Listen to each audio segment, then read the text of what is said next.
Hero as divinity. Hero as divinity में हम पढ़ने जा रहे हैं कि हीरो कैसे होना चाहिए। हीरो के पास अगर डिवाइन पावर्स हैं तो वो लोगों में किस तरह यूज़ करेगा, और हीरो नया क्या कर सकता है। हीरो कायनात की, यूनिवर्स की मिस्ट्रीज़ को कैसे सोल्व कर सकता है। तो इसमें ये सब कुछ बताया जा रहा है। तो चलते हैं इस लेक्चर की तरफ। जैसे कि लफ्ज़ से ज़ाहिर है डिवाइन, यानी गॉड की तरह का पावरफुल बंदा या गॉड की दी गई पावर्स का इस्तेमाल करने वाला एक इंसान। अब सवाल ये है कि कार्लाइल ने ऐसा टाइटल ही क्यों चुना। आपको बता दूं कि कार्लाइल अपने इस लेक्चर में हमें स्कैंडिनेवियन मैथोलॉजी और नॉर्थ जर्मैनिक नॉर्वेजियन मैथोलॉजी के मुतालिक बता रहा है। अब इन्हीं दो सिविलाइजेशन के दरमियान कहता है कार्लाइल के गॉड रहता था। ये लोग जो थे ना, ये दो सिविलाइजेशन के लोग ये इसी गॉड की पूजा करते थे, मानते थे। इस गॉड को ओडिन के नाम से जाना जाता है। इस ओडिन को ना गॉड ऑफ एटमॉस्फेयर भी कहते हैं। इस गॉड ने विजडम यानी अक्ल या सोचने की क्वालिटी वेल ऑफ मेमोरी से हासिल की थी, अचीव की थी। खैर, ओडिन ने इनके लिए लैंग्वेज बनाई थी, इन दो सिविलाइजेशन के लिए। फिर ये इन लोगों को एथिक्स सिखाता है, रहने का तरीका, मोरालिटीज़ सिखाता है। और इनके दरमियान ये पहला थिंकर था, सोचने वाला पहला इंसान था, क्योंकि ये स्टोन एज में रह रहे थे। ये इन लोगों को गाइड करता है, इनका एक किस्म का टीचर बन गया था। इसकी वजह से ये लोग कुछ नया सीखने लग गए थे, और इनकी वजह से लोगों में ना अच्छी थिंकिंग पैदा शुरू हो गई थी। कार्लाइल का कहना है कि इन जैसे हीरो की वजह से, इन जैसे हीरोज़ की वजह से लोगों को नया रास्ता मिला सीखने का, रहने का। और ऐसे हीरो को कार्लाइल कहता है कि मैं लीडर कहता हूँ।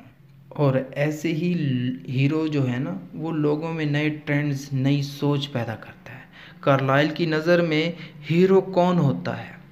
हीरो वो होता है जो कि वॉरियर हो, डेमी गॉड हो, एलिस्ट्रियस मैन हो, या फिर diviner of the process of nature हो। यानी हीरो वो है जो नेचर के राज को जान चुका हो, जो कुदरत, जो गॉड, जो मिस्ट्री जो थी ना गॉड के इर्द गिर्द, उसको अगर जान गया तो वो हीरो है। क्योंकि यहाँ पर ओडिन की बात हो रही है तो ये खुद एक गॉड ऑफ एटमॉस्फेयर है। ये ओडिन, आपने हरकुलिस का नाम सुना होगा, एक मूवी भी है, शायद वो भी देखी होगी।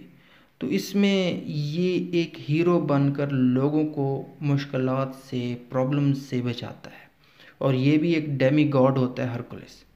लेकिन यहाँ पर इस लेक्चर में ओडिन कार्लाइल का हीरो है, क्योंकि ये वो गॉड था जो आसमान में बिजली की चमक देखकर, आसमान के कलर को देखकर, बहते पानी को देखकर, तेज़ तूफान और बहुत सारी नेचर की चीज़ों को ये समझना चाहता था। इन सारी चीज़ों के दरमियान जो मिस्ट्रीज़ घूम रही है ना, ये ओडिन समझना चाहता था। मगर ओडिन इन चीज़ों को ना एक्सप्रेस करने के लिए ओडिन के पास कोई वर्ड्स नहीं थे, कोई लैंग्वेज उस वक्त नहीं थी। वर्ड्स इसलिए नहीं थे क्योंकि उस वक्त तो स्टोन एज था ना, तो स्टोन एज में क्या लैंग्वेज होगी, तो लैंग्वेज नहीं थी।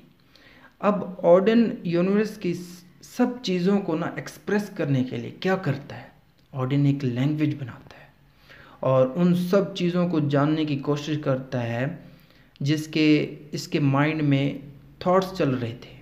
ओडिन ने नेचर की सारी चीज़ों को एक अलग नाम दिया है। लोगों को ओडिन की इस पावर का पता चल गया था। लोग ओडिन की इस पावर को गॉड की पावर समझकर ओडिन को लोगों ने खुदा बना लिया। ओडिन ने कौन सा बड़ा कारनामा किया था? ओडिन ने वो बड़ा कारनामा किया था जो जिसमें सोच पैदा होती है, जिसमें थिंकिंग पैदा होती है, जिसमें मेडिटेशन पैदा होती है, और ये लोग बहुत ही कम करते हैं। तो उन लोगों में ये एक वाहिद था जिसने मेडिटेशन, कंसंट्रेशन, सोच विचार किए थे, और यही वजह है कि उसको अपने सारे क्वेश्चंस का आंसर मिल चुका था। अब सवाल ये है कि ओडिन को लोगों ने खुदा कैसे बना लिया था। आपको बता दूं कि स्टोन एज के लोगों को इसने लैंग्वेज दी, बोलने का तरीका बताया।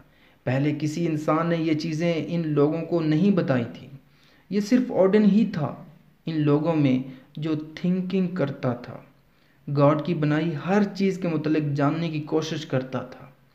जब लोगों को ऑडिन की इस पावर का पता चला, सोचने की, मेडिटेशन की, कंसंट्रेशन की, क्यूरियोसिटी की, कायनात में जो चीज़ें बनाई है उनकी क्वेश्चनिंग की सलाहियत का पता चला जो उन लोगों में नहीं थी, तो लोगों ने समझा कि ये तो गॉड है। तो उस दिन से ये लोग ऑडिन को गॉड समझने लगे। तो उम्मीद करता हूँ ये लेक्चर आपको पसंद है तो लाइक कीजिएगा, सब्सक्राइब कीजिएगा, अपने दोस्तों के साथ लाजमी शेयर कीजिएगा। और कार्लाइल के जितने भी लेक्चर्स हैं ना, 6 लेक्चर्स हैं हीरो एंड हीरो वर्शिप के, वो आपको डिस्क्रिप्शन में या स्क्रीन पर नज़र आ रहे होंगे। Thank you for watching this.